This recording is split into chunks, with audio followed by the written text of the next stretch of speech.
pelajari semuanya?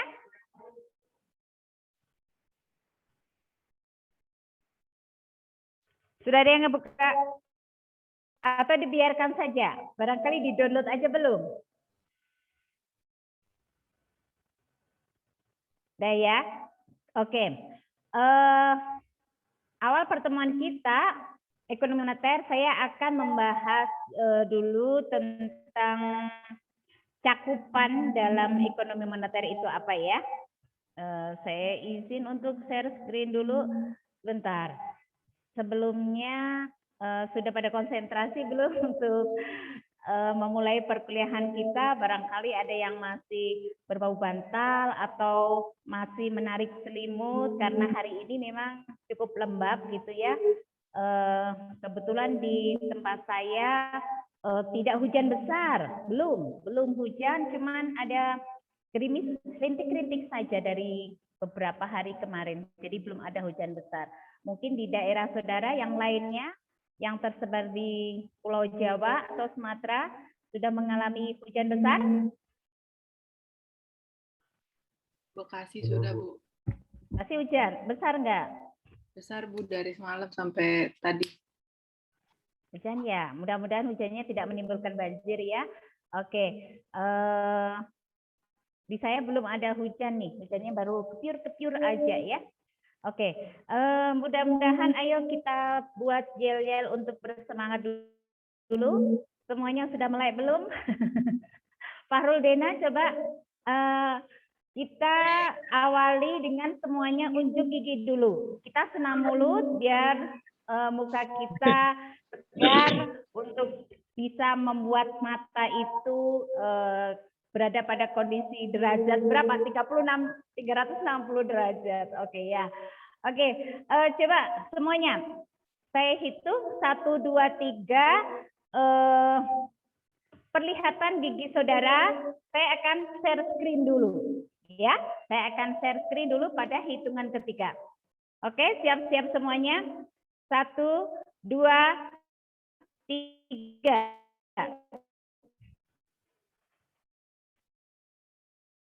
Oke, sekarang 1,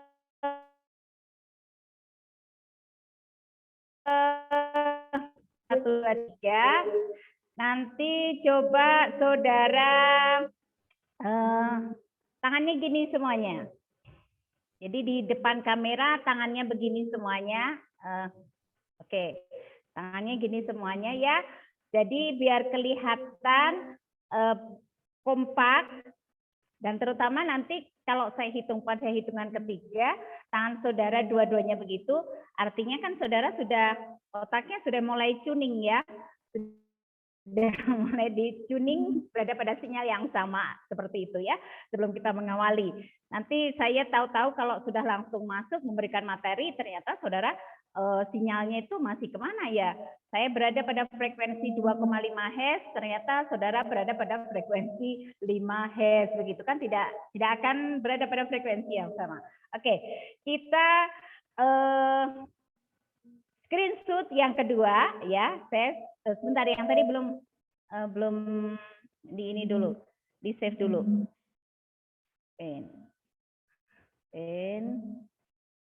Ctrl V, Ctrl S, Egmont tanggal 14/09/21. Oke. Nah, yang kedua ini ya, kita mulai.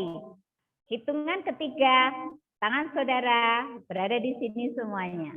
Ini tapi beda ya. Kenapa kok jadi tangannya miring? Kelihatannya. Oke, ya. 1. Sebentar ya. Kalau saya screenshot tangannya begitu kan tangan saya nggak bisa megang screenshotnya. 1, 2.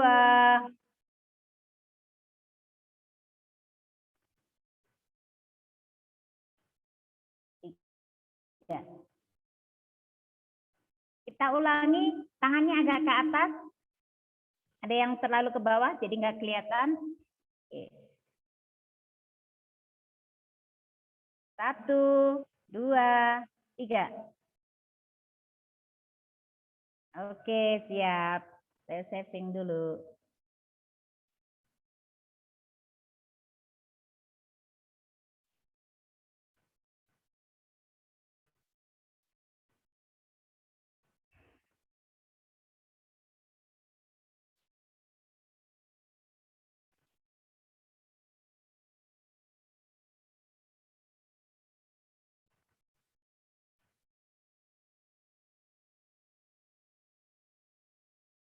Oke. Saya izin untuk share screen ya. Untuk memulai pertemuan kita ini. Kita akan melihat cakupan dalam ekonomi moneter dulu. Pertemuan satu ruang lingkup.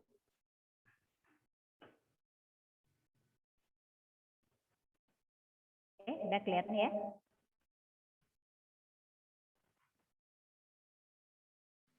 Kelihatan, Bu. Kelihatan? Oke. Iya, sudah terlihat. Kelihatan. Oke. Oke, kalau sudah, Bismillahirrahmanirrahim. Jadi, apa yang akan kita bahas dalam ekonomi moneter? Cakupan bahasan lingkup ekonomi moneter itu, jadi ruang lingkup ekonomi moneter itu ya, karena ekonomi moneter itu kan secara pokok bahasan itu kan bagian dari ekonomi makro, ya, bagian dari ekonomi makro. Semuanya saya kira yang mengambil ekonomi moneter semuanya sudah lulus ekro ya, PE makro maupun ekonomi makro, TE makronya udah lulus semuanya kan? Oke, karena itu merupakan dasar dari pokok bahasan ekonomi moneter. Kita sudah pelajari bahwa dalam ekonomi makro itu pembahasan adalah bagaimana mempelajari baik perilaku, mempelajari individu, perusahaan, masyarakat secara agregat, ya. Semuanya kita bahas secara agregat. Jadi kalau pada mikro kita membahas perilaku individu, perusahaan itu secara individual, ya, bagaimana menentukan mereka membuat suatu keputusan individu maupun perusahaan. Tetapi kalau pokok bahasan secara makroekonomi kita melihat sama, objeknya adalah individu dan perusahaan, tapi individu ini diwakili oleh rumah tangga dan perusahaan ini kita melihatnya secara agregat. Dalam arti apa? Bahwa perilaku-perilaku yang dilakukan ataupun diakibatkan oleh perubahan perilaku baik rumah tangga maupun perusahaan itu akan berdampak secara agregat. Kita akan melihatnya secara agregat. Pokok bahasan kalau dalam mikro itu melihat harga secara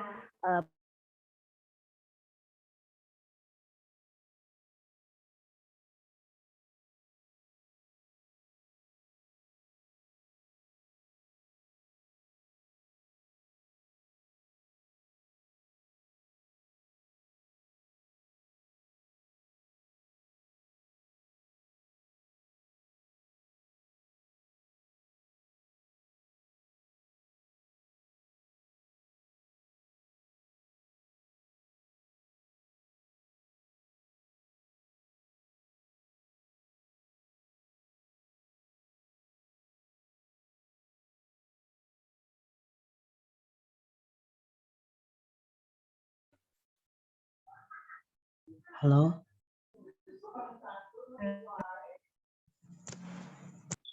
Iya, Set. Halo, halo.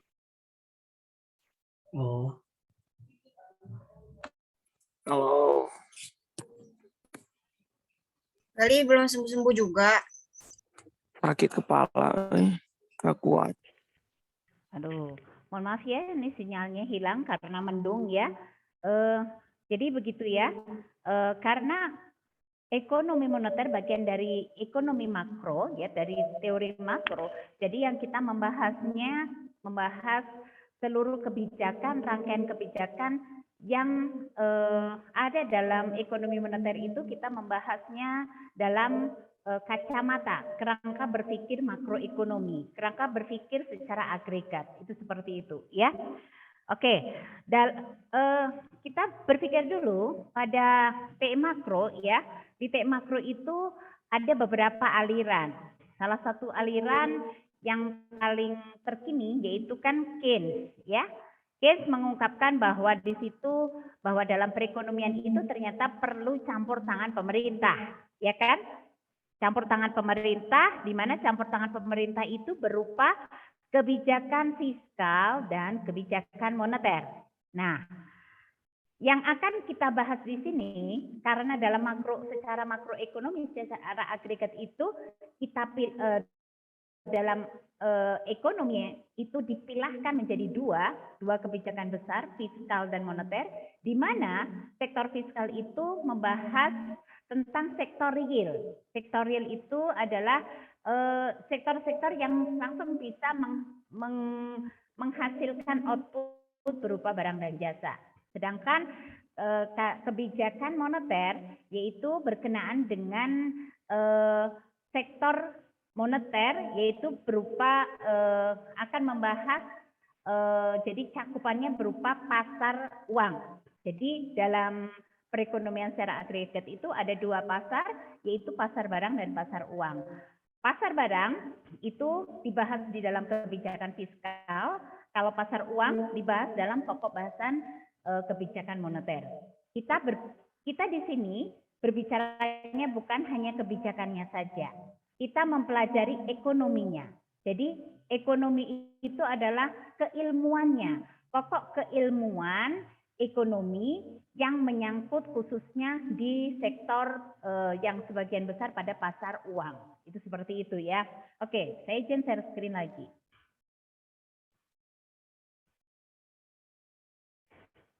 Kayaknya ini sinyalnya kayak gini, share screen-nya itu hilang-hilang deh. Oke, saya tidak akan lama-lama. Semoga apa yang saya sampaikan nanti bisa masuk ya. Nah, jadi di sini ruang lingkup ekonomi moneter yaitu karena ekonomi moneter itu merupakan bagian dari ilmu ekonomi yang mempelajari tentang sifat fungsi serta pengaruh uang terhadap kegiatan ekonomi. Jadi moneter itu intinya kata kuncinya adalah uang, ya. Kata kunci dari ekonomi moneter itu adalah uang. Kita akan berbicara tentang uang. Nah, ini yang menjadi cakupan ekonomi moneter. Jadi kita akan mempelajari apa saja. Kita pelajari tentang pertama peranan dan fungsi uang dalam perekonomian.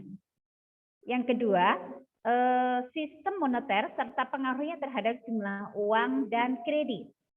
Kita lanjutkan pokok bahasan yang ketiga, yaitu tentang struktur dan fungsi dari bank sentral. Jadi di sini akan membahas sedikit tentang bank sentral, walaupun ada mata kuliah sendiri ke bank sentralan ya. Nah, selanjutnya cakupan ekonomi moneter itu ada juga pengaruh jumlah uang dan kredit terhadap kegiatan perekonomian. Lanjutan dari cakupan ekonomi moneter yaitu pembayaran serta sistem moneter internasional. Nah, ini merupakan pokok bahasannya. Jadi di dalam pokok bahasan ini nanti akan lebih lanjut dijelaskan mungkin dari pokok bahasan ini tidak hanya satu pertemuan, tapi di dalamnya nanti banyak mungkin bisa ditayangkan dalam beberapa pertemuan ya, seperti misalkan pengaruh jumlah uang. Kita jumlah uang beredar misalkan. Sebelum masuk kepada jumlah uang beredar, kita akan membahas bagaimana teori penawaran. Bagaimana kita membahas juga teori permintaan uang.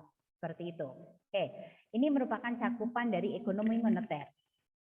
Selanjutnya, dengan mempelajari ekonomi moneter, maka kita dapat mengetahui serta menganalisis berbagai fenomena dan kebijakan moneter serta dampaknya pada aktivitas ekonomi masyarakat dan negara. Ya, kalau kita mempelajari seperti cakupan-cakupan yang sudah kita tayangkan tadi.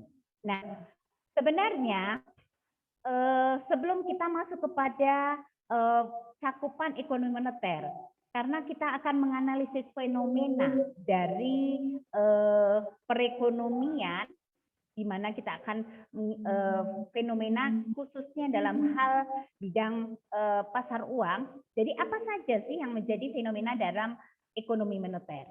Nah, di sini beberapa fenomena ekonomi moneter itu yang menjadi fenomena itu yang bisa kita jadikan, karena dari fenomena yang ada kita nanti akan bisa menggali permasalahannya. Ya, fenomena itu apa sih? Kalau saudara ingat, yang disebut sebagai fenomena itu apa? Peristiwa, Bu. Ya, peristiwa atau kejadian. Ya, jadi fenomena itu peristiwa atau kejadian yang ada pada dunia nyata. Itu fenomena. Jadi peristiwa-peristiwa, kejadian-kejadian yang terjadi pada kalau kita bahas perekonomian, khususnya dalam perekonomian, aktivitas perekonomian, nah itulah yang disebut sebagai fenomena. Berdasarkan kejadian-kejadian itu, nah kan mungkin ada gap-nya yang menjadi masalah. Nah, kita harus tahu dulu apa fenomena dalam ekonomi. Yang pertama berkenaan dengan bertambahnya jumlah uang beredar. Mengapa di sini bukan fenomena jumlah uang beredarnya saja yang kita tayangkan, yang kita bahas di sini, tapi fenomenanya justru adalah bertambahnya. Jadi nanti akan kita bahas ketika DUB atau money supply, di sini jumlah uang beredar itu bertambah, berada pada tingkat keseimbangan atau berada pada tingkat ekses, artinya terjadi kelebihan. Kalau terjadi seperti itu, nanti dampaknya bagaimana, itu yang akan kita bahas.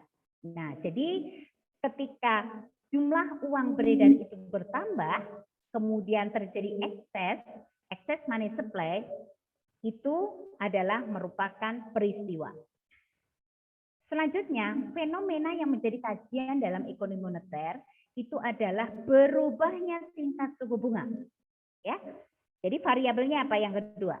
Variabel tingkat suku bunga. Nah, fenomenanya adalah perubahan yang terjadi. Kalau disebut berubah itu berarti bisa naik, bisa juga turun. Fenomena yang ketiga dalam ekonomi moneter yang akan kita bahas di sini, kita akan mencermati bagaimana kredit yang macet. Mengapa ini menjadi topik bahasan dalam ekonomi moneter? Karena berkenaan dengan kredit, kalau kredit itu kan berkenaan berarti dengan adanya likuiditas. Likuiditas yang ada pada pasar uang, ya. Likuiditas yang ada pada pasar uang itu ketika di situ ada fenomenanya ada macet, berarti ini akan menjadi masalah. Masalahnya apa? Berarti akan terjadi gangguan dalam likuiditas pasar uang. Kalau terjadi gangguan likuiditas pasar uang, kita nanti akan melihat dampaknya bagaimana terhadap money supply, jumlah money supply, jumlah uang beredar itu eksesnya menjadi lebih sedikit atau lebih banyak. Terus bagaimana dampaknya terhadap keseimbangan di pasar uang. Terus fenomena yang akan dibahas di dalam ekonomi moneter selanjutnya yaitu berkenaan dengan fluktuasi nilai tukar. Nah, nilai tukar juga menjadi pokok bahasan dalam ekonomi moneter karena nilai tukar itu mencakup apa? Mencakup daya beli juga, mencakup nilai uang dalam negeri terhadap nilai uang asing. Nah, fluktuasi nilai tukar ini tentunya mengapa menjadi fenomena dalam ekonomi moneter karena faktor-faktor yang mempengaruhi nilai tukar itu bukan berasal dari nilai tukar itu sendiri, tetapi lebih bagaimana pada pasar uang dan terutama pada kebijakan makroekonomi mempengaruhi nilai tukar. Karena nilai tukar itu mengapa penting di sini? Negara kita salah satunya atau sebagian besar negara-negara di dunia itu merupakan kategorinya merupakan negara dengan sistem perekonomian terbuka. Ya, dengan negara sistem perekonomian terbuka itu tentunya kan melakukan transaksi, ya, melakukan transaksi ekonomi dengan pihak luar negeri. Sehingga ketika melakukan transaksi pihak luar negeri diperlukan apa? diperlukan apa? Nilai tukar. Diperlukan ya nilai tukar itu yang merupakan nilai tukar itu kan memperlihatkan mata uang, perbedaan mata uang di dalam negeri dengan perbedaan mata uang asing. Nah, itu merupakan pokok bahasan dalam ekonomi fenomena yang ada dalam ekonomi moneter. Selanjutnya, ketika sudah ada fenomena itu tadi, maka setelah kita lihat fenomenanya, fenomena itu kan karena ada perubahan bisa mengalami tingkat yang tinggi, tingkat yang rendah. Nah, berarti kan di situ kan mempengaruhi keseimbangan pada pasar uang. Dengan demikian, ketika keseimbangan di pasar uang itu terganggu, maka disitulah ada masalah. Nah, ketika ada masalah, kita mencoba menganalisis dalam mata kuliah ekonomi moneter ini, kira-kira faktor-faktor apakah yang bisa mempengaruhi variabel-variabel yang menjadi masalah dalam ekonomi moneter. Nah, kemudian ketika kita sudah tahu masalahnya apa, kemudian kita kan tentunya ketika ada masalah berarti harus ada solusi, ya. Untuk bisa mengetahui solusinya, kita kembalikan lagi kepada teori yang akan kita bahas. Nah, teori itu fungsinya untuk apa? Teori itu fungsinya itu untuk menggali variabel-variabel yang ada hubungannya, yang berpengaruh, yang mempengaruhi permasalahan menjadi solusi pada permasalahan tersebut. Sehingga ketika solusinya kita akan mendapatkan variabel yang tepat untuk bisa mengatasi permasalahan dasar dalam ekonomi moneter. Nah, variabel-variabel yang sudah kita dapatkan secara tepat dalam ekonomi moneter itu akhirnya akan kita angkat menjadi suatu kebijakan. Nah, disinilah fungsi dari ekonomi yang bersifat normatif. Jadi kalau ekonomi itu kan sifatnya ada dua ya, satu bersifat positif, satu bersifat normatif. Bersifat positif ketika di situ muncul sebagai suatu teoritis. Misalkan suku bunga mempengaruhi jumlah uang beredar atau suku bunga mempengaruhi nilai tukar. Misalkan seperti itu. Nah, akan menjadi suatu sifatnya bersifat normatif ketika variabel-variabel yang diteliti tersebut sudah jelas pengaruhnya, hubungannya terhadap variabel yang lain, maka muncullah hal yang seharusnya diterapkan. Ketika terjadi masalah, maka pemerintah harusnya mengambil kebijakan yang bagaimana. Itulah yang menjadi sifat bahwa ekonomi itu sifatnya bersifat normatif. Dari teoritis tersebut muncullah hal yang seharusnya dilakukan. Itu hal yang seharusnya dilakukan itu kita sebut sebagai suatu kebijakan. Oke. Kita bahas beberapa kebijakan moneter yang tercakup itu salah satunya yaitu kebijakan Bank Indonesia. Bank Indonesia ini dalam hal ini dia merupakan bank sentral dari negara Indonesia. Kita sebutkan bahwa salah satu kebijakan bank sentral itu adalah menetapkan suku bunga. Yang kedua, kebijakan moneter yaitu berkenaan dengan menstabilkan nilai tukar rupiah.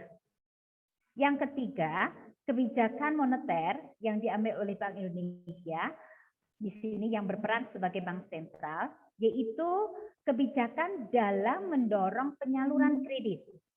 Nah, ini merupakan contoh dari beberapa kebijakan moneter, ya.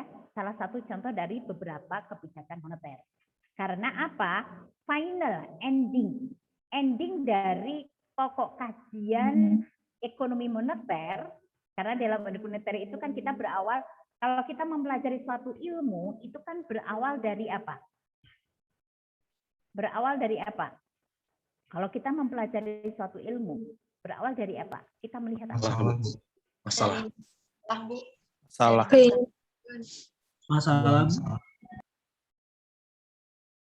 Belum jelas. Coba, apa aja? Berawal dari apa?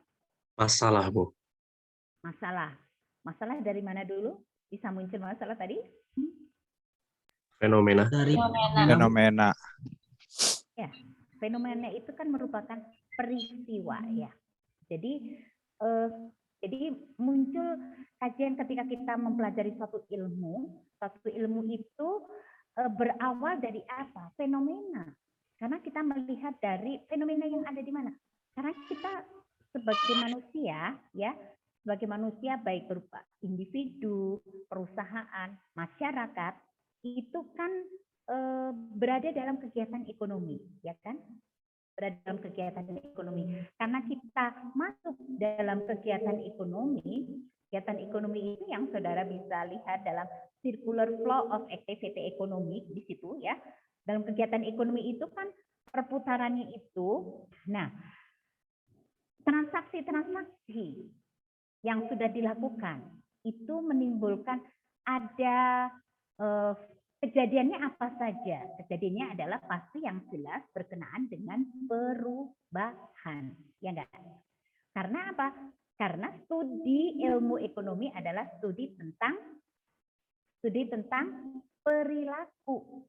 Studi tentang perilaku ilmu ekonomi. Karena membahas tentang studi perilaku manusia itu kan selalu berubah-ubah, tidak konstan. Tidak konstan seperti halnya pada ilmu pasti, ilmu alam, ilmu kedokteran, sains sains bidang matematik atau apa yang bersifat pasti. Karena ilmu ekonomi yang kita pelajari adalah berkenaan dengan perilaku manusia yang berubah-ubah. Karena perilaku manusia yang berubah-ubah itu tadi, nah inilah yang menimbulkan fenomenanya adalah karena adanya perubahan-perubahan dari perilaku manusia. Karena adanya perubahan-perubahan tersebut, inilah perubahan ini yang kita tampung dalam suatu yang disebut sebagai peristiwa. Peristiwanya bagaimana? Kalau tidak ada perubahan, kan berarti kan statis kan? Kalau statis artinya apa? Kalau statis artinya ilmu itu statis, berarti tidak ada perubahan, tidak ada perilaku, tidak ada perubahan. Kalau tidak ada perubahan artinya akhirnya menjadi tidak ada masalah. Kalau tidak ada perubahan kan tidak ada masalah kan? Ya kan? Nah, karena kita mempelajarinya adalah perilaku manusia, di situ terjadi perubahan. Nah, masalah itu terjadi perubahan di situ, itulah yang kita angkat sebagai fenomenanya. Nah, dari fenomena itu maka muncullah yang disebut sebagai gap. Gapnya apa? Gapnya itu muncul yang disebut gap. Gap itu adalah ada lag. Lag itu apa ya? Ada jeda. Ada jeda antara apa? Antara target dan capaian, harapan dan keinginan, ya, antara harapan dan fenomena yang terjadi, harapan dan kenyataan. Ketika ada muncul gap harapan dan kenyataan, maka di situ muncul masalah. Masalah itu muncul karena tadi ya, dari perubahan yang terjadi pada perilaku manusia. Nah, dalam hal ini saya fokuskan dalam bidang moneter. Kajiannya tadi kan dalam perubahan yang terjadi di pasar uang khususnya berarti di pasar uang itu kan kajiannya tadi berkenaan dengan ketika di situ ada perubahan jumlah uang beredar, ketika ada perubahan dalam suku bunga, ketika ada perubahan dalam nilai tukar, maka di situ, nah perubahan itu kan akhirnya mengakibatkan perubahan keseimbangan. Nah, mengapa kita kaitkan dengan keseimbangan? Karena keseimbangan ini merupakan tolak ukur dalam pasar uang. Ekonomi moneter, ketika kita berbicara ekonomi di sini, semuanya itu kita bahas dalam pasar. Nah, kita tahu ya, pasar itu adalah merupakan tempat bertemunya, pertemuan antara permintaan dan penawaran. Berarti ketika terjadi pada titik potong pertemuan permintaan dan penawaran, di situ terjadi keseimbangan. Nah, seimbang ini adalah kondisi yang paling ideal. Nah, karena di sini keseimbangan itu tercapainya pada pasar, maka target atau kondisi perekonomian yang ideal berarti di sini manakala pasar uang itu berada pada tahap keseimbangan. Nah, keseimbangan kalau kita berbicara pasar uang, keseimbangan tercapai manakala permintaan uang sama dengan penawaran uang. Makanya dalam topik bahasan ekonomi moneter ini kita nanti walaupun secara khusus kita sudah membahas kebijakannya apa saja, tapi pola pikir yang akan kita kembangkan di sini berawal dari bahwa keseimbangan pasar uang yang terjadi itu manakala permintaan uang itu sama dengan penawaran uang. Nah, oleh karena itu kita kan untuk bisa mencapai keseimbangan pasar uang, kita nanti akan mempelajari secara mendalam. Faktor-faktor apa yang mempengaruhi permintaan uang? Faktor-faktor apa yang sekiranya akan mempengaruhi penawaran uang? Jadi di sini antara money of demand dan money of supply itu akan kita bahas secara khusus, baik secara teoritisnya maupun kebijakan-kebijakan yang melatar belakangi. Itu seperti itu ya. Oke. Nah, inilah maksud saya di dalam pertemuan awal ini kita nanti akan membentuk pola pikir di situ dalam bahasan ekonomi moneter. Kita membuat bagaimana kita melihat jadi bagaimana keseimbangan pasar uang itu tercapai. Nah, tercapai. Kalau tidak tercapai berarti di situ ada masalah. Ketidaktercapaian itu kita akan melihat mungkin saja disebabkan dari sisi permintaan, mungkin saja disebabkan dari sisi penawaran. Seperti itu ya. Oke. Nah, karena begini. Nah, berarti kan seharusnya kan ada dua, ya. Kita akan melihat dari dua, dari sisi permintaan uang dan dari sisi penawaran uang. Namun ada namunnya. Namun karena dalam pasar uang itu kita mengacu kepada mazhabnya Keynes, ya. Munculnya di sini kan kita mengacu kepada mazhab Keynes, di mana mazhab Keynes itu menyatakan bahwa perlu campur tangan pemerintah, ya, perlu campur tangan pemerintah. Sehingga di dalam pasar uang ini itu banyak campur tangan pemerintah itu berupa kebijakan-kebijakan moneter. Di mana kebijakan moneter ini muncul karena ada lembaga pemerintah yang khusus menangani bagaimana perubahan yang terjadi pada pasar uang, yaitu Bank Sentral.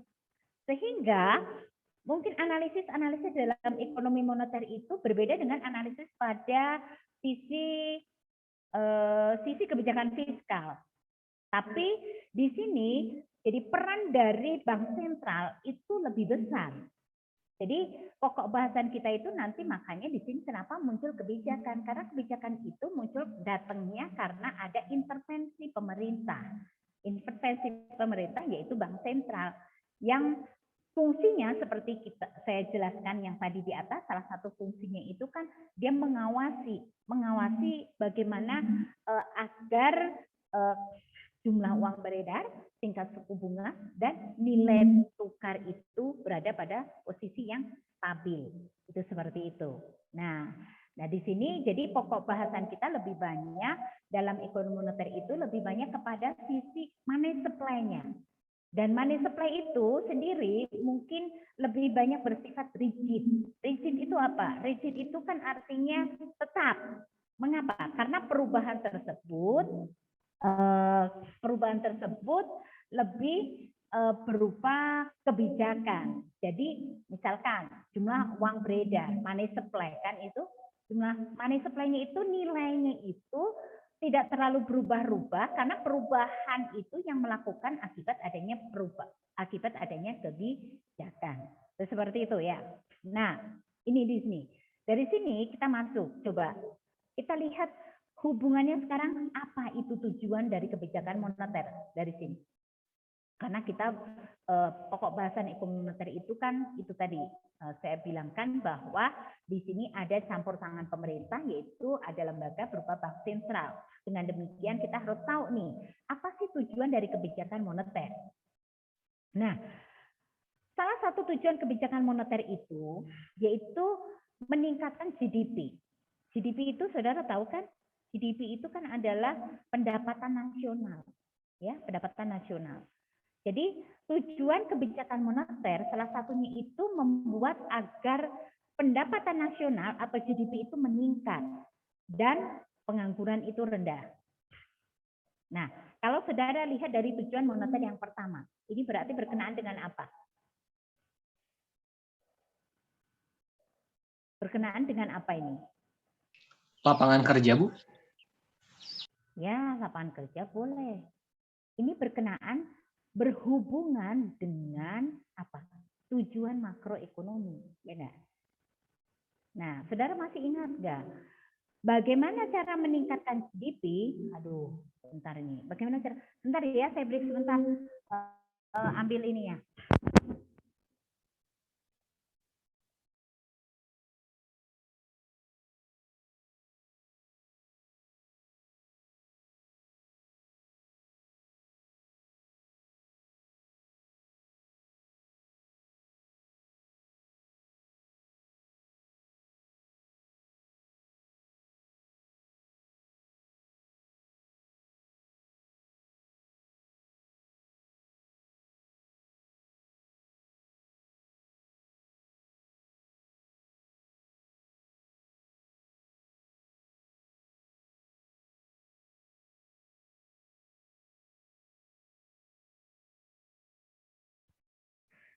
Nah, oke. Kita lanjutkan. Tujuan dari kebijakan moneter, karena kebijakan moneter itu kan merupakan salah satu muncul dari adanya campur tangan pemerintah, begitu kan ya? Dari campur tangan pemerintah. Nah, tujuan dari kebijakan moneter itu kan kebijakan khusus pada pasar uang. Fungsinya apa tujuannya? Untuk meningkatkan GDP dan pengangguran yang rendah. Saudara ingat, GDP itu apa? GDP itu kan pendapatan nasional. Nah, saudara masih ingat definisi dari pendapatan nasional itu apa?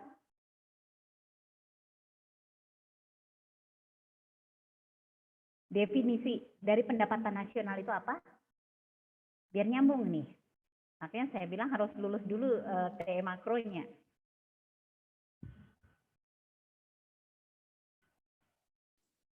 Ada yang ingat?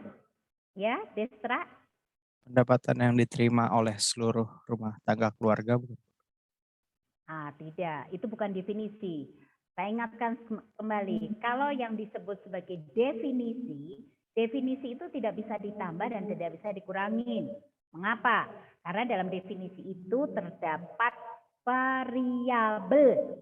Jadi ketika ditambah variabelnya, maka perhitungannya akan berubah.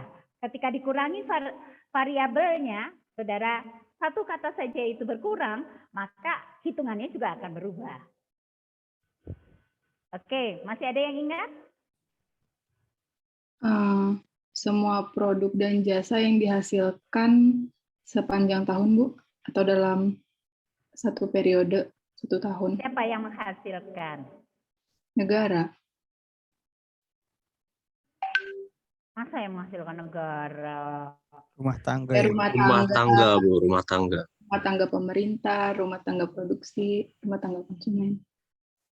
Itu saudara sudah lupa berarti. Oke, tapi itu sudah mendekati. Jadi kalau PDB itu kan produk domestik bruto. Sudah di depannya aja kan produk ya. GDP, gross domestic product. Domestik itu apa? Domestik itu kan berarti yang berada di dalam wilayah tersebut. Penduduk. Nah, itu. Jadi definisi dari GDP atau pendapatan nasional bruto itu adalah seluruh output, ya, seluruh output. Output itu berupa barang dan jasa yang dihasilkan oleh penduduk selama 1 tahun. Itu hitungan dari GDP. Jadi di sini, nah, mengapa kembali kepada tujuan kebijakan moneter itu salah satunya adalah untuk meningkatkan GDP dan pengangguran yang rendah. Karena apa? Fungsi dari kebijakan moneter itu tadi kan bagaimana membalanskan, membuat keseimbangan di pasar barang, ya, di pasar barang. Kalau di pasar barang, pasar uang. Nah, di pasar uang ini kan kondisi yang seimbang itu adalah kondisi yang stabil, artinya kan begitu ya. Nah, ketika kondisinya stabil pada keseimbangan di pasar uang, diharapkan nanti PDB itu bisa naik. Mengapa? Saudara kembali lagi kerangka berpikir secara makro, ya. Ketika PDB itu naik, karena hitungan PDB itu kan apa tadi? Output yang dihasilkan, ya, output yang dihasilkan, output yang diproduksi. Output itu berupa barang dan jasa yang diproduksi oleh siapa? Oleh penduduk yang ada dalam satu negara tersebut. Berarti ketika jumlah output itu kan hitungan selama 1 tahun. Kalau 1 tahun ini dibandingkan dengan tahun sebelumnya itu mengalami kenaikan, artinya apa? Jumlah barang dan jasa yang diproduksi di dalam satu negara itu kan menjadi meningkat, bertambah banyak. Nah, ya kan? Ketika jumlah barang dan jasa yang diproduksi itu bertambah banyak, itu kan artinya di situ kan ada kegiatan ekonominya juga meningkat. Ketika kegiatan ekonomi meningkat, berarti akan membutuhkan sumber daya yang lebih banyak. Salah satu sumber dayanya itu adalah tenaga kerja, sumber daya manusianya. Nah, jadi di sini sinkron dengan bahwa kebijakan moneter itu tujuannya adalah membuat PDB itu naik dan tingkat pengangguran rendah. Ini sudah menjadi satu keselarasan ketika produk PDB-nya yang dihasilkan mengalami peningkatan, berarti kan kegiatan ekonominya kan naik ya, meningkat berarti tingkat penganggurannya juga turun. Nah, ini salah satu tujuan kebijakan moneter. Yang kedua, tujuan kebijakan moneternya ini berlaku bagaimana menstabilkan variabel-variabel atau instrumen yang ada pada pasar uang. Itu kebijakan moneter. Nah, instrumen yang ada pada pasar uang ini salah satunya stabil. Kalau stabil, agar final targetnya itu PDB-nya naik. Yang kedua, tujuan dari kebijakan moneter itu adalah bagaimana menstabilkan inflasi. Saudara paham, masih ingat nggak inflasi itu apa?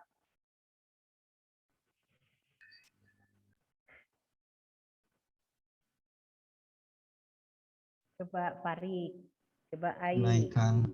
Kenaikan harga barang, Bu, secara terus-menerus, barangkali seperti itu, bukan, Bu? Harga barang 1, 2, atau berapa?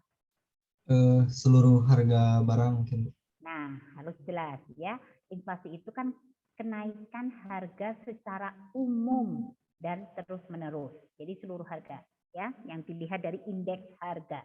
Kalau indeks harga itu kan harga barang A sampai dengan harga barang X kan gitu ya di indeks. Nah, jadi tujuan kebijakan moneter salah satu tadi bagaimana meningkatkan PDB dan pengangguran yang rendah. Yang kedua, membuat inflasi itu menjadi stabil. Inflasi itu kan harga-harga naik, ya, harga naik. Harga seluruh barang itu kan naik dan terus-menerus. Nah, kalau inflasinya itu naiknya terus-menerus dan pada tingkat yang tidak bisa dikendalikan, otomatis kan ini kan karena inflasi harga berkenaan dengan harga itu kan berarti kan harga itu berkenaan dengan banyak. Ketika harga naik, maka jumlah uang yang harus dibayarkan oleh seseorang untuk mendapatkan satu barang itu kan menjadi lebih banyak jumlah uang yang dibayarkan.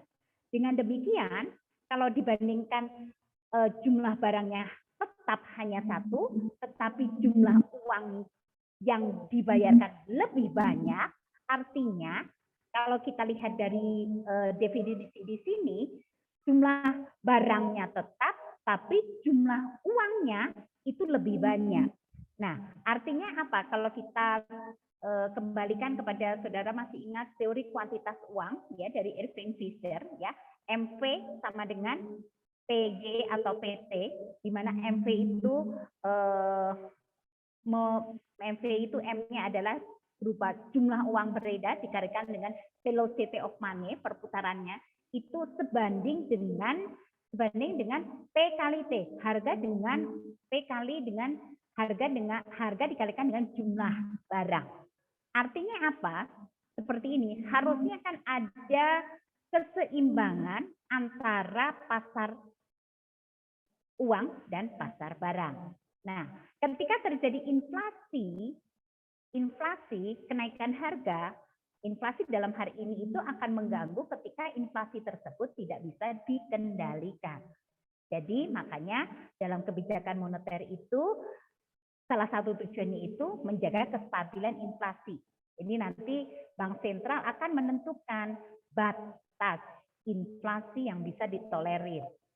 Nah, biasanya di sini kan nanti kan kita bahas batas inflasi yang bisa ditolerir itu kan kalau Bank Indonesia itu menentukan maksimal jangan sampai di maksimal 2 digit. 2 digit itu berarti kan ya jangan sampai melebihi di atas 2 digit. Jadi kalau udah 2 digit itu berarti udah 10 nih. Kalau 1, 2, walaupun 1, berapa, 5, berapa, 9, berapa, itu kan digitnya yang akan numerik utuhnya itu kan masih 1. Tapi kalau sudah 1, 0, berarti kan digitnya sudah 2. Jadi batasnya jangan sampai berada pada level 2 digit.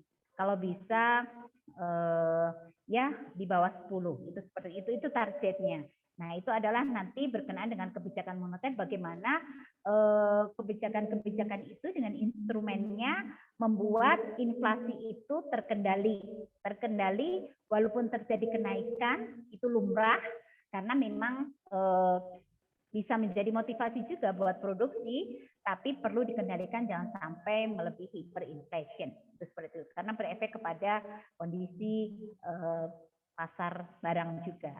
Ya, kondisi pasar barang kan akhirnya kan kembali lagi kepada tujuan yang pertama. Terus kemudian tujuan kebijakan moneter yang kedua, yang ketiga yaitu bagaimana membuat efisiensi pasar. Saudara masih ingat apa itu efisien? Efisien itu berkenaan dengan apa? Kalau efisien berkenaan dengan apa? Waktu.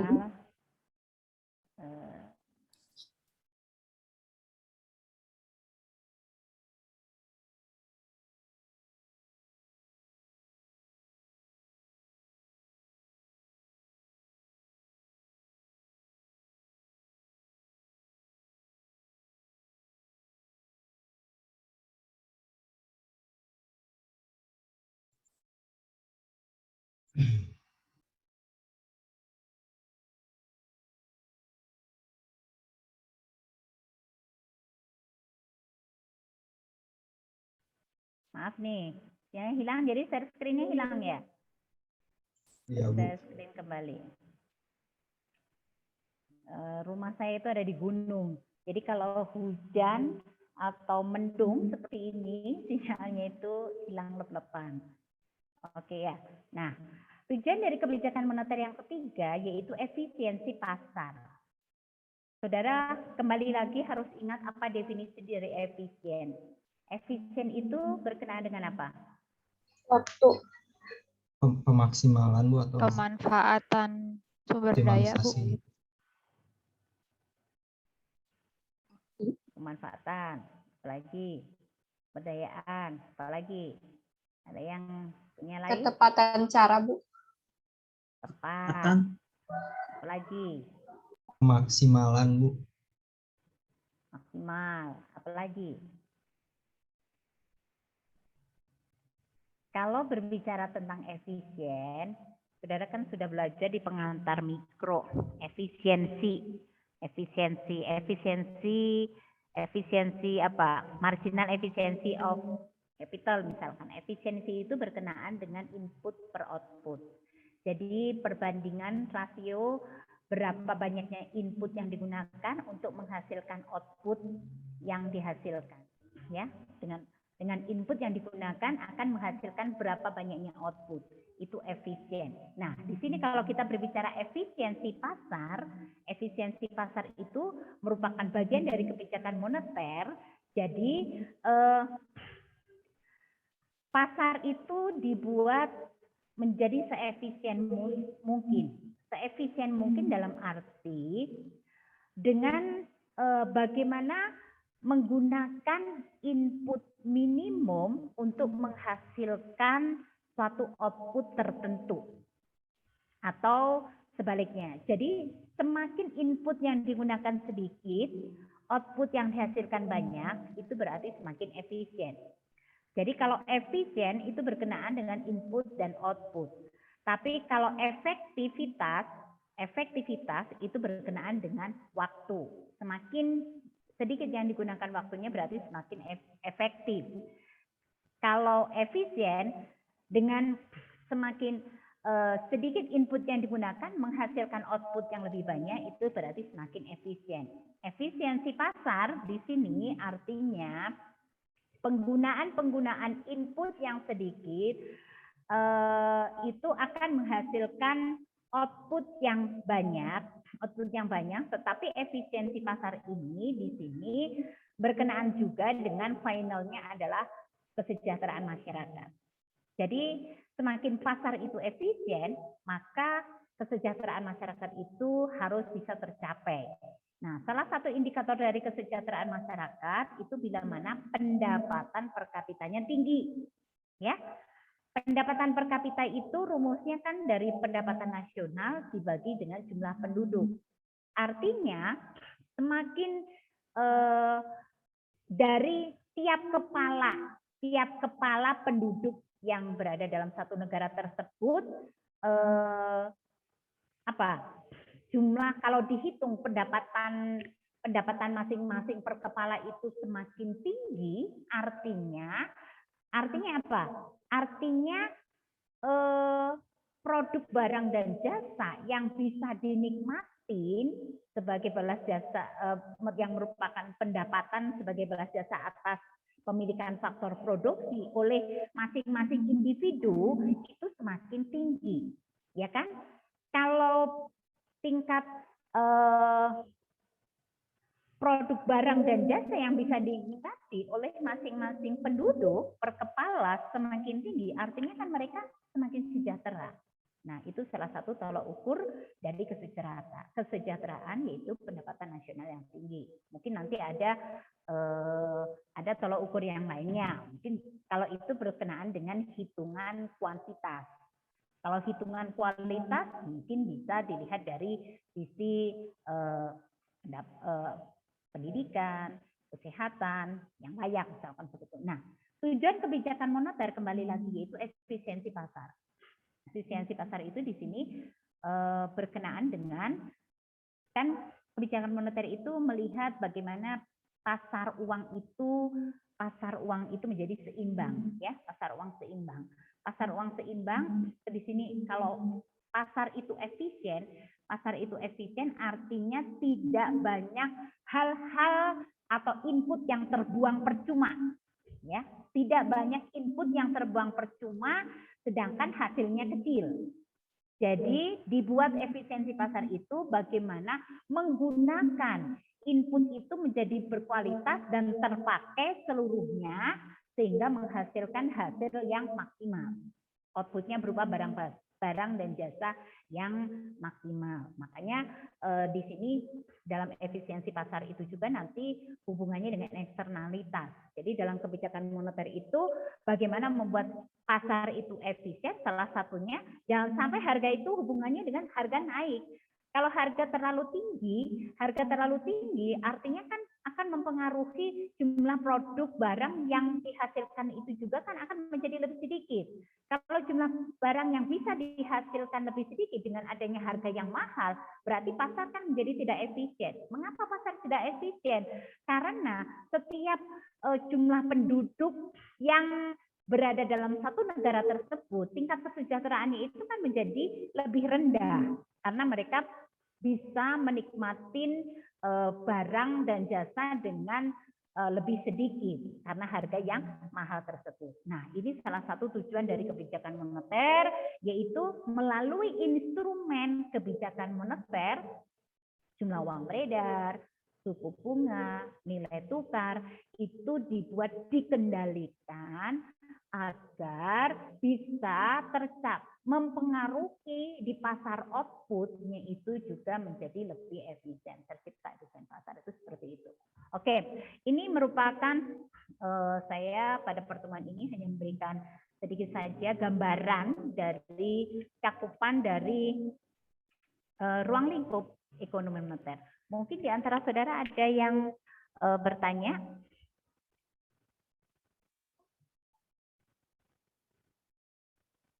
Ada yang sudah punya bukunya? Sudah download belum? Saya kemarin belum jadi ya. Sudah berjanji memberikan bukunya Frederick Miskin, belum ya?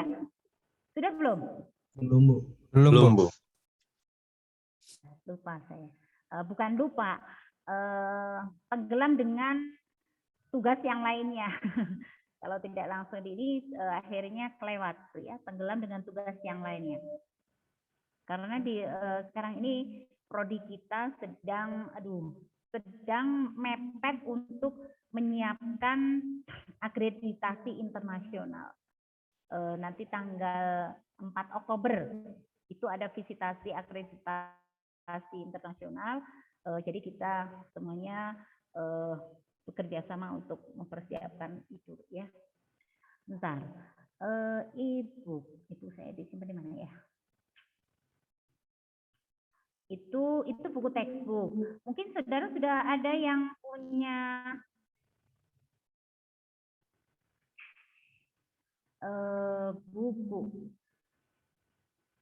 buku bentar.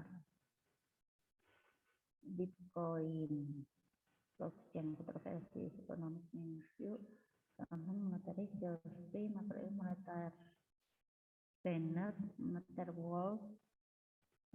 Oh ya, ada. Oke, sekarang saya kirimkan ya. Sambil menunggu pertanyaan saudara, saya kirimkan bukunya ke grup saudara. Aduh.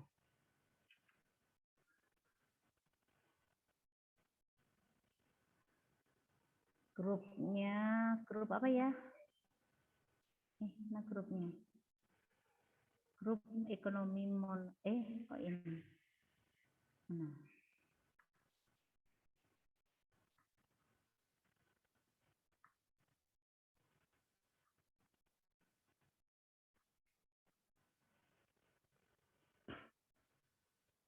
Saya kirimkan.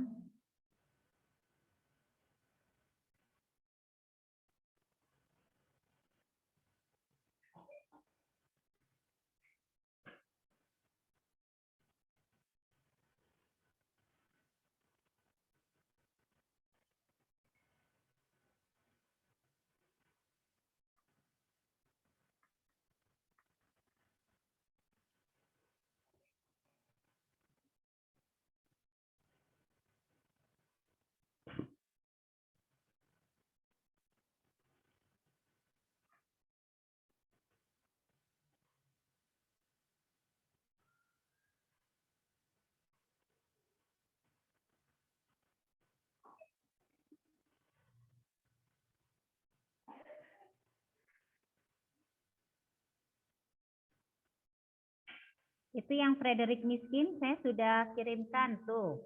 Buku Economics, Money and Banking. Terus saudara bisa baca lagi yang buku dari Wolf. Nanti saudara download. Kalau bisa saudara bikin, saudara bawa ke bawa ke fotokopian untuk dicetak bukunya. Karena kalau kalau di e-book itu susah untuk belajarnya ya. Tapi kalau saudara itu buat menjadi buku, saudara bolak-balik, kemudian saudara stabilo, saudara akan lebih paham nanti. Nanti kita bahas.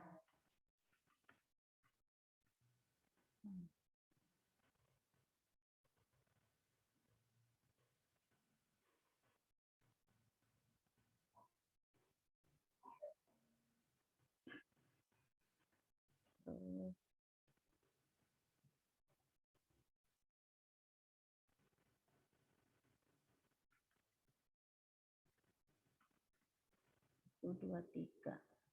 Oke, udah 3 buku aja cukup ya. Nanti kalau itu sudah saudara baca semuanya, insya Allah ilmunya ada di situ.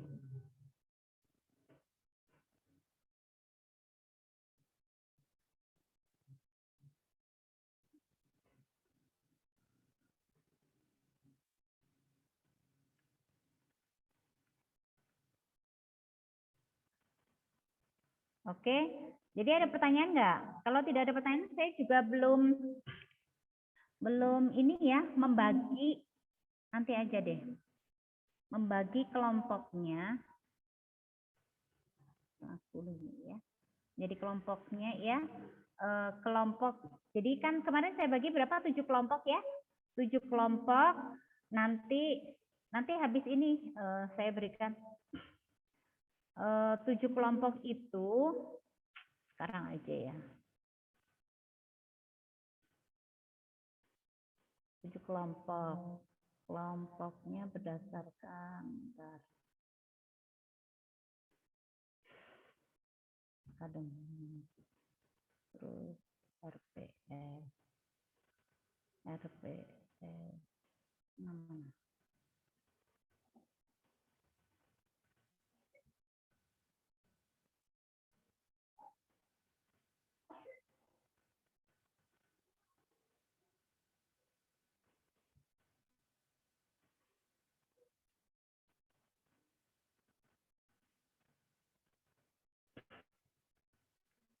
Nah,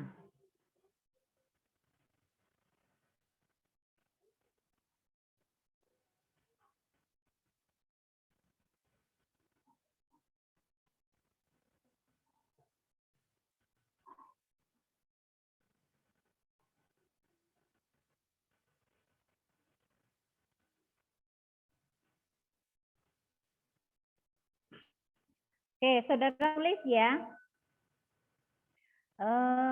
Saudara, halo. Kelompok satu, saudara gini. Jadi topiknya dulu.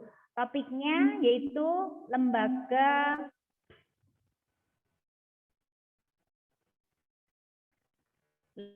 lembaga keuangan non-bank. Topiknya adalah lembaga keuangan non-bank dan peran lembaga keuangan non-bank dalam perekonomian. Terus kelompok kedua membahas tentang teori permintaan uang. Kelompok ketiga membahas tentang teori penawaran uang. Kelompok keempat membahas tentang kebijakan moneter. Kelompok kelima membahas tentang inflasi. Kelompok keenam membahas tentang krisis moneter. Kelompok ketujuh membahas tentang sistem moneter internasional. Ini baru topiknya, ya. Terus apa yang harus saudara lakukan? Saudara udah tulis ya tadi. Apa yang harus saudara lakukan? Saudara harus membuat makalah dulu. Nanti final makalahnya berkenaan dengan bagaimana?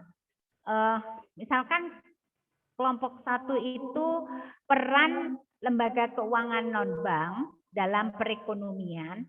Nah, jadi saudara kumpulkan data, semua nanti harus mengumpulkan data ya. Data, misalkan data selama berapa ya? Ya, 20 tahun terakhir aja.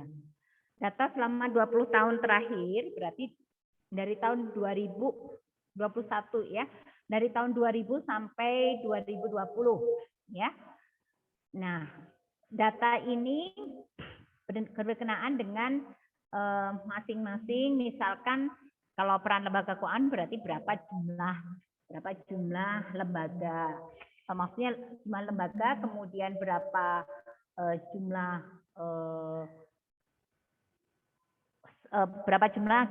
uang beredar yang dikumpulkan dari lembaga tersebut, misalkan begitu. Terus kemudian disalurkannya lewat apa saja, kan itu ada asuransi, ada pegadaian. Mereka berapakah dana yang disalurkan ke masyarakat? Dana yang disalurkan ke masyarakat itu kan berarti berupa produk-produknya. Produknya misalkan pegadaian, itu ya produk pegadaian itu macam-macamnya apa saja, dana yang tersalurkan ke masyarakat berapa. Dana yang dihimpun dari masyarakat berapa? Dana yang dihimpun itu kan berupa apa? Berarti kan bisa berupa tabungan, bisa berupa yang lainnya. Nah, itu seperti itu. Nah, ini saudara jadi tahu. Terus kemudian nanti saudara hubungkan juga dengan berapa banyaknya PDB. Misalkan total PDB, berarti PDB. Jadi di terakhir, di awal, saudara nanti masing-masing dari data yang ada, saudara mengambil data selama 20 tahun terakhir, 21 tahun terakhir ya, tahun 2000 sampai tahun 2020. Kemudian saudara membuat latar belakang. Latar belakang itu menganalisis fenomena berdasarkan data. Terus kemudian sistematika bab 2, saudara, kan dari situ ada muncul masalah. Masalahnya apa? Masalahnya semuanya itu melihat bagaimana peran dari masing-masing topik itu terhadap perekonomian. Perekonomian itu bisa dilihatnya dari PDB, gitu ya. Perekonomian itu berarti dampaknya terhadap PDB bagaimana. Terus kemudian saudara buat sistematikanya, makalah. Dari bab pertama itu pendahuluan yang berisi latar belakang dan masalah. Bab kedua itu teori-teori yang menghimpun topik saudara. Terus kemudian bab 3 itu bagaimana cara menghitungnya, metodologi penelitiannya. Metodologi penelitian itu kan berarti cara menghitung dan menguji.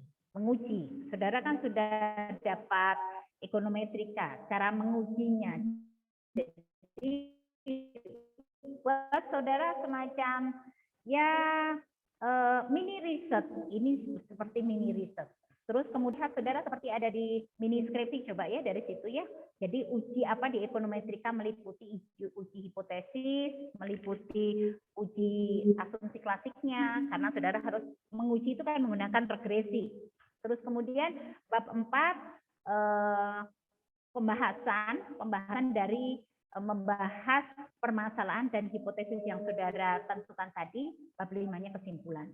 Ini harus saudara lakukan. Nah, sekarang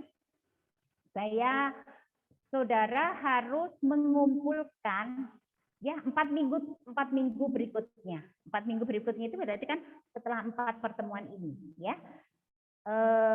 Sekarang tanggal berapa? Sekarang tanggal 14. Ya, berarti hari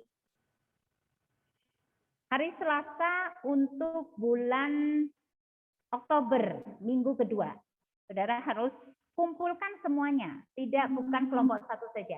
Kelompok semuanya dulu, nanti saya review dan nanti saudara presentasikan. Ketika ada presentasi, ada perbaikan dan diskusi dari semuanya. Finalnya, saudara buat di akhirnya itu buat paper, artikel, ya, itu. Ada pertanyaan?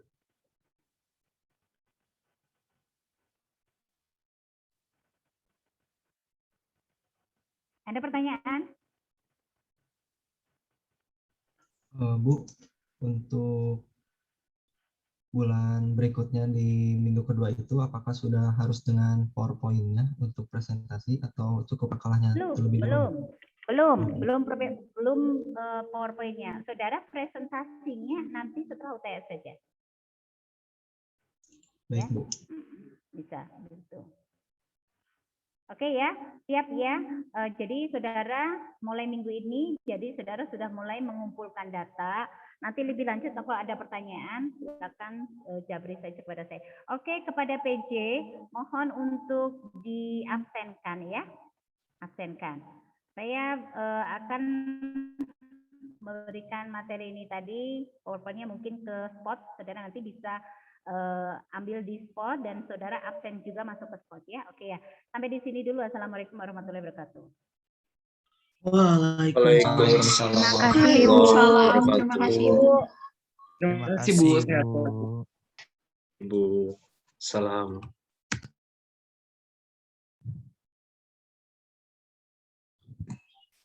Off cam. Off cam, guys. Di payun.